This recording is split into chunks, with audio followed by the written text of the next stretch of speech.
Syndrome, we're finally talking about Uncharted 4. Hello everyone, welcome to the show. I am joined by none other than Bradley Ellis. Bradley Ellis. And what are we doing today, Brad? Oh, we're talking about Uncharted 4. Yeah, finally, 3 months later, 10 months later, who knows how many months. Yeah, thanks a lot, Brandon Jones, for lagging on Uncharted 4. Didn't beat the game this whole time. We were waiting on you, Brandon Jones. And he goes, yeah, I just got a lot of Easy Allies responsibilities, got a lot of stuff going. You know what I gotta say to you, Brandon Jones? Trials of the Blood Dragon. You know what I gotta say?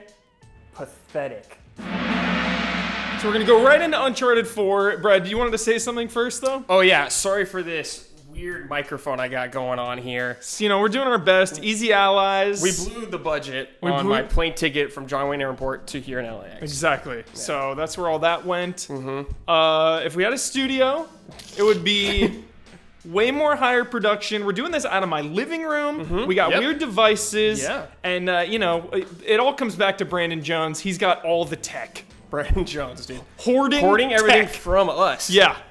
Must Look be what nice. He's giving us peanuts. Yeah, thanks, Jones. So the reason we're here, Uncharted 4, Thief's End, going into this game, obviously, insane amount of hype, insane amount of expectations, coming off The Last of Us from Naughty Dog, Uncharted 1, 2, and 3, incredible games. And there was a little bit of controversy, too.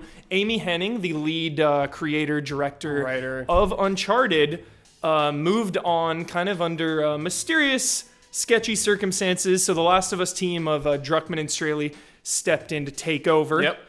And then they were saying this is the end of Nathan Drake's story, really hyping that up. So just a ton of hype and expectations around this game. Brad Ellis, did it live up? It lived up. To me, personally, this is the best Uncharted game. The best Uncharted game out of all of them. Why? Oh my god. Okay, just the perfect amount of backstory. Like, we're going deep in the game right here. Like, Yeah. Full spoilers for Uncharted. Be warned. Like, growing up with Nate and his brother. Yeah. Seeing them go through, like, getting, like, that thief's adventure and everything. Yeah. Then flash forward to them in jail. Yeah. They're breaking out of jail. Oh my god. And, dude, talk about the moments, okay. Really slow moments, but, like, when you're driving the Jeep through Madagascar and just giving you that little bit of extra freedom. Yes. Made it feel so huge and like a generic word, alive almost, if you will. Absolutely. Rigging up the tow cables to the trees in Madagascar, 10 out of 10. Who would have thought, wrapping a cable around a tree would be so fun. The origins of Drake and his brother, some tension there with some fans, some negativity I heard was, where was he this whole time? Why was he never mentioned? Kind of shoehorned in. It felt natural to me. It felt like they were close. Was there really a moment in the other Uncharted games where he's gonna be like, oh, let me talk to you about my brother? No, and that's why I love Uncharted 4 the most as well. It's my favorite Uncharted because it's the most human, it's the most intimate, and it's a deep character study. It's about the characters. It really is. First and foremost. So I'm going to go into one final point of contention before we just spew hype over one of the best games of the year. Ludonarrative dissonance is a saying that I've heard thrown around in the ether when talking about Uncharted 4, where you are shooting millions of bad guys, and then you play a cutscene, and a gun becomes way more powerful. Like one shot to Drake in a cutscene will kill him dead. Yeah. Back into gameplay, you're killing everyone. All I have to say about that is it is a video game first and foremost. Hold on, doesn't like every video game do that? So many video games, and it reminds me of The Dark Knight. It reminds me of the Christopher Nolan effect, where he was upset with Interstellar remarks about people. He said, I don't know why people hold my movies to a higher realistic regard than others. And I think Naughty Dog is a victim of that. You know why, though? It's because they're the best in the biz. They are the best. Because everyone looks to them. Yeah. So everyone is the hardest on them. Yeah. Just hard criticism. But think about okay, let's say, for example, Final Fantasy VII. The whole game, you have Aerith getting hit by guys, getting shot, and then she gets stabbed at the end by one thing, and no one complains about that. Spoilers. Dude, the game's like 20 years old, dude. I won't have it. Yeah, I was even playing Mirror's Edge the other day. It was the same thing. You're getting shot 100 times, and then in a cutscene, you know, pointing a gun at you, and it's like, no. Yeah. You're gonna... Okay, it's a video game. You're gonna have to just let it go sometimes. Let it go. Like, I like games that do that, though. Let it go. What? You're gonna have to let it go a few times. A few times, yeah. You're gonna have to let it go. I love it, Brad.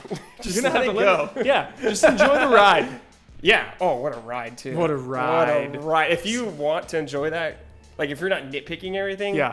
What a ride. It's you know, to end on the Ludo narrative dissonance, it's kind of a horror...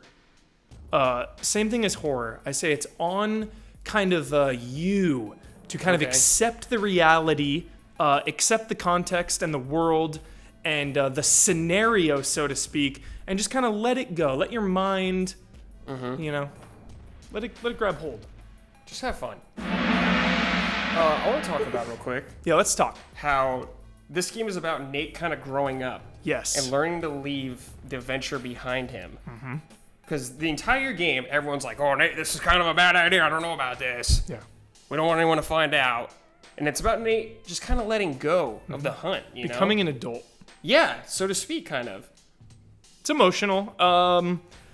Some very powerful moments in this game with no combat, and that is Sure. that's kind of one of my favorite things in video game storytelling are keeping the player engaged without having combat and no puzzles, no combat, just being alive in the world. Like in the beginning when it's Drake's house, there's nothing really to collect. It's just you kind of in the house wandering. You hear Elena downstairs cooking dinner, putting some music on, playing some video games, just good vibes and really sucking me into the world. It kind of reminds me of when Half-Life 2 came out. Oh, absolutely. I'm glad you said that. I was going to say that too. Yeah. Yep. Of course, Naughty Dog. As the game progresses, we learn more about the characters. We learn more about the villains. You know, like you said, Madagascar earlier. I want to talk to you about my favorite chapter Talk to me.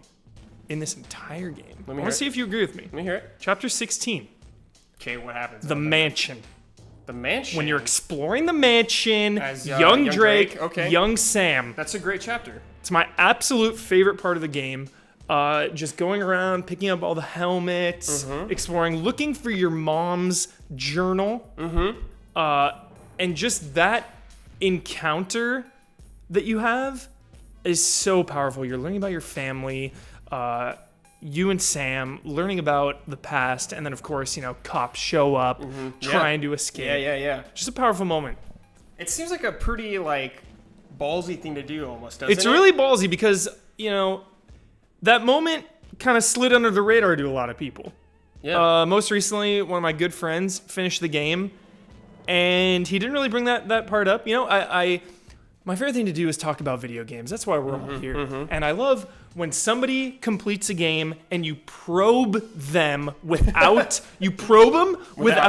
without saying directly chapter 16. It's all right. Tell me about the game.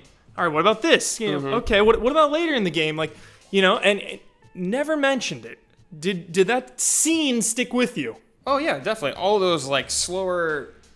As I've known you growing up, you've made me a fan more so of the slow build-up. Excellent. You've made me appreciate them Patience. way more. Payoffs. Like Boardwalk Empire. Yes. Slow pace. Oh, the slow but, like, burn. the greatest of all time. Yes. And it just adds depth and context to characters in, like, an action-adventure game. Yeah.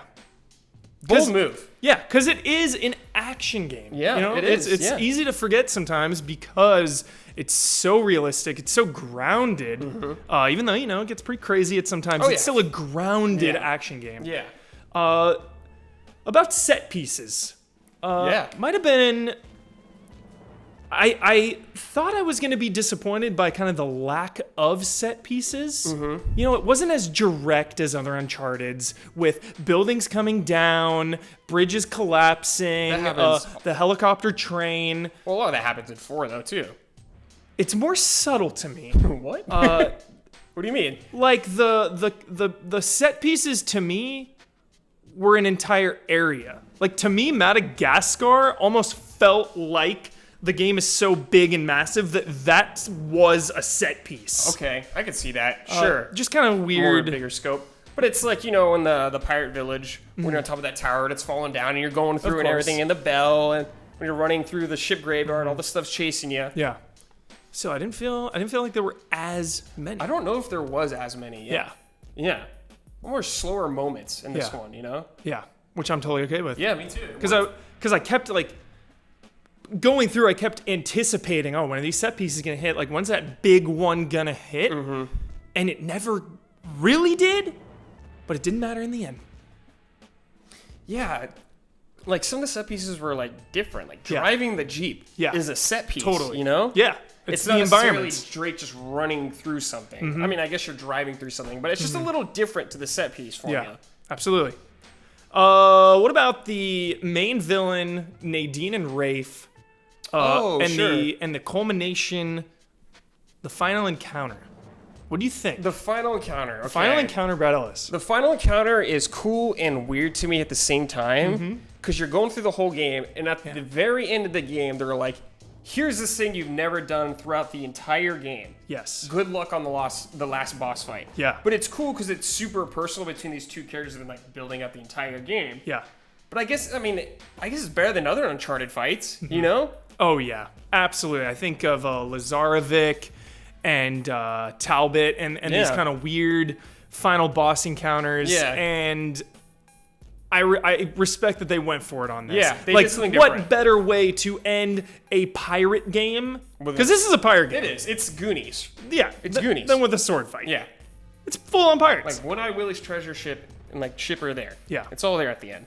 I got major Last of Us emotionally epic vibes when Drake and Sam got to the pirate city.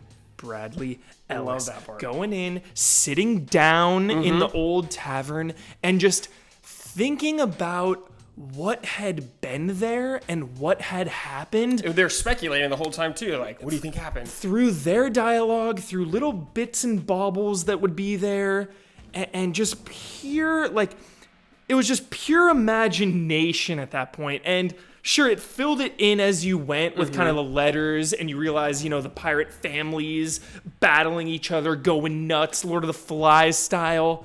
But it was just so incredible thinking about when there was peace there and thinking about life. It was kind of just this oasis on the edge of the earth away from everything. It's powerful. I like how a lot of those like context building moments you can totally skip if you want. Yeah. Because we know people that would play that game and they don't care at all. Crit path. Yeah, they're just going right there. Yeah. But it's there if you want it. Yeah, I take my time. And it feels so natural. It feels so natural. Everything's so seamless. Yeah. Uncharted 4 is seamless. Yeah. Like I said, similar to Last of Us, the non-combat encounters are always my favorite parts.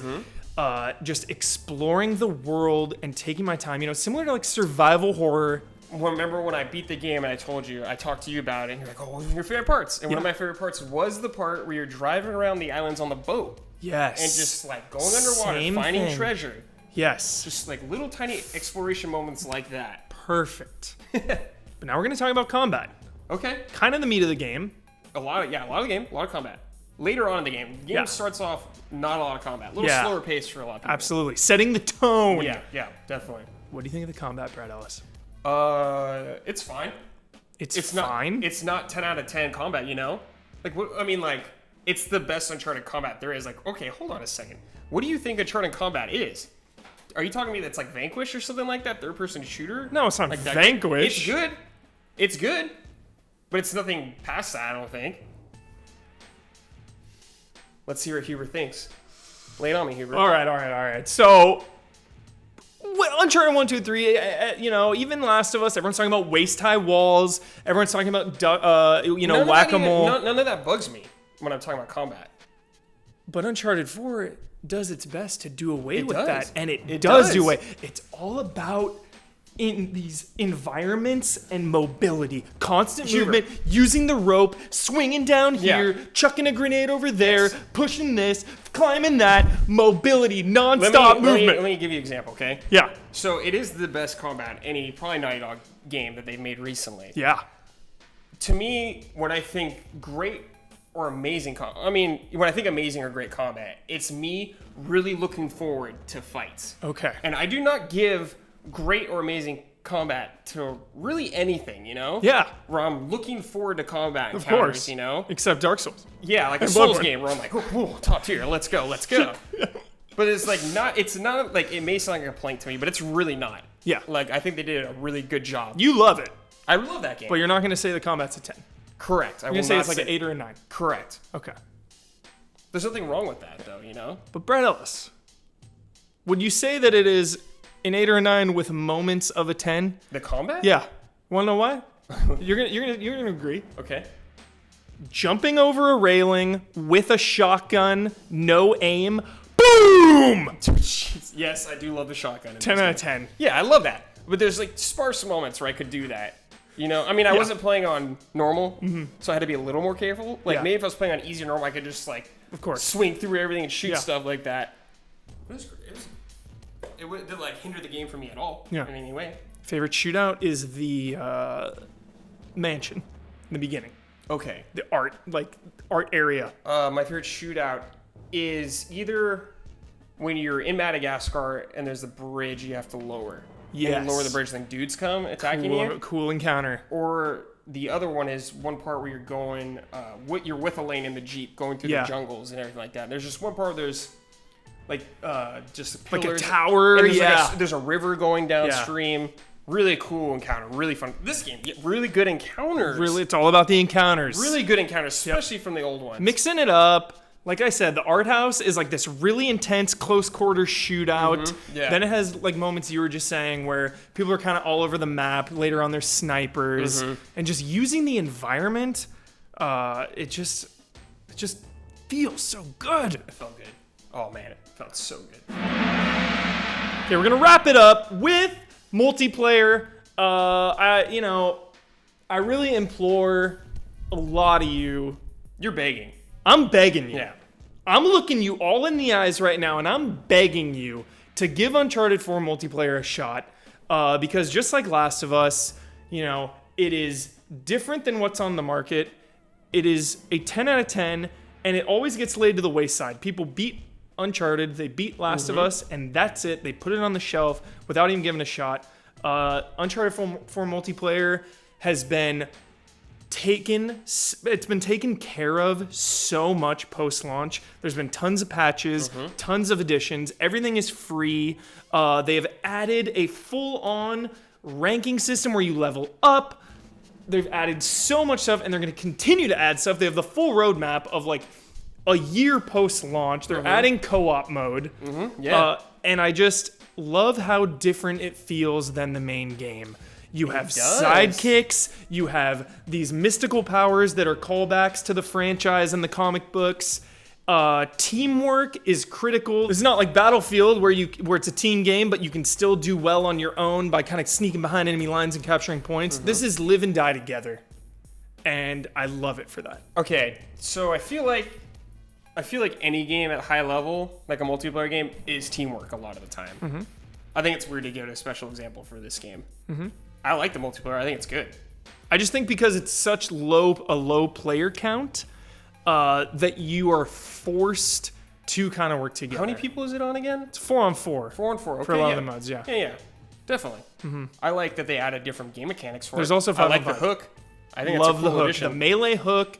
There's just so much nuance to it. Like you can dodge out of the way of the hook.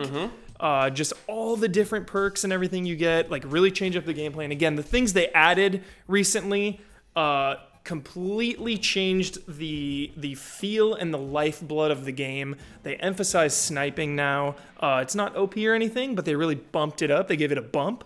A buff? So it feels good. They added a new hardened perk. Okay. And a new heavy weapon sniper rifle. It just feels good, man. It feels good clubbing someone in the head as Sully. Of course. Doing anything as Sully feels good. All right, everyone. We have just been spewing Uncharted 4, unadulterated passion and love from the heart. We both haven't played single player. Unadulterated? Yeah, we haven't played single player since it came out. It's been Correct. a little while now. Yeah. Sorry if we missed any good points or if we rambled there for a bit. Yeah, blame Jones for that. Blame Jones. Lastly, before we talk about what we want in the DLC, we've got to talk about that epilogue. Oh. We haven't talked about that epilogue. Brad Ellis, give me your emotions. The perfect ending. It was the perfect ending for that series. That is the best possible thing they could have done. Yes! 10 out of 10! Oh my god. And not only, like, how that happened, the Crash Bandicoot callback, playing it again after the game is over, you're like, oh, what's going on here? Why am I? You think it's You think it's some, like... Nate and Elena playing again. Yeah. Camera pans out. Their daughter. Boom. Nuclear bomb. Yeah. Exploring life as their daughter years their later. beach house on or their beach house in Yeah. Laguna. Yeah. Laguna Beach. And the most emotional moment, like in the entire franchise, Brad Ellis, is, oh my, chills right now thinking about this. Full chills. Drake and Elena deciding to tell her about the past. Because she finds all this She stuff. finds all their trinkets and she's like, you got to tell me what's up. going on, yeah. And they just have that look, video games, everyone. They're coming so far where a simple look from one character to another can just be a flood of emotion. They're starting to nail human, looks, and so you could feel the impact. Yeah, exactly. Felt the We're at impact, that part felt now. the emotion. So they have that whole moment. You see the picture of Drake, or you see the picture of Sully and Uncharted Sam. 1? No, Sully and Oh, Sam. Sully and Sam, yeah. when Don't they're they show older. Of Uncharted 1, I think? Oh, yeah, they show Uncharted 1, Yeah. they show Uncharted 3. Yeah. DLC, what do you want? It's gotta be Sully and Sam. It's gotta be, Logical right? choice, right? Or they throw us a curveball. I'm thinking What curveball. if they're like, hey, DLC, you're Nadine in this? 10 out of 10. Didn't get to talk about Nadine Ross enough on this. Great character. Nadine Ross, favorite character in this game. Favorite new character. Whoa. Obviously Drake and Elena and Sully. Wow. Not gonna top them. But Nadine Ross hype. Laura Bailey, best VO in the biz. I'm obsessed. Yeah, she's great. Nadine was so cool. I love how she just bails at the end. It's really she's odd. like, I'm done. I'm done with you. Yeah, I'm done. Just bounces. I would love some great. Nadine hype. That'd be great, yeah. Or and if you do Sully and Sam, you can throw Nadine in there. It's Sure, why not? Kind of the rival. It passed across again. Do you think there's a possibility of playing as the daughter in the DLC? No. Oh, playing as her? I don't think you're gonna be going through stuff and shooting people as her. Maybe some walking part again. Cool. What is she, 14? Yeah, I don't think something they're like gonna that. have her do that, Yeah. really. I mean, anything's possible. So you think that Ellie book was is pretty closed? young. Different worlds, though. Yeah, they're different worlds. But yeah, I don't feel like they need that for her, you know? So you think it's gonna be Sully and Sam? I think it will be Sully and Sam. What do you want? Sully and Sam? Oh, man. I'm okay with either. Cool. If it was Nadine or something completely different, I'd be okay with. What if I'm it okay was with whatever they do? What if it was callback characters like Cutter? As long as it's good, I don't care. As long as it's good, you don't care? Well, With Naughty Dog, I'm usually okay with whatever they're doing because I know it's gonna be 10. let it Always. cook, Naughty Dog. Yeah, let it cook. Feed me.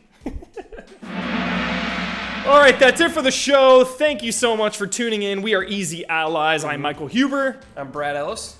That was the Uncharted 4 talk. Unfortunately, we couldn't get all the allies involved. Yeah. Scheduling conflicts, Brandon Jones. But it was great.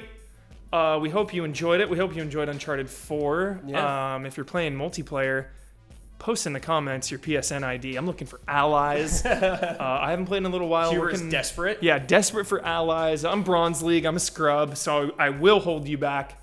But it is just a fun ride. Yeah, it really is. Uncharted 4, A Thief's End, the perfect closing Yeah. of Nathan Drake's Perfect closing. story. Yep. Thank you, Naughty Dog. Thank you, Nathan Drake.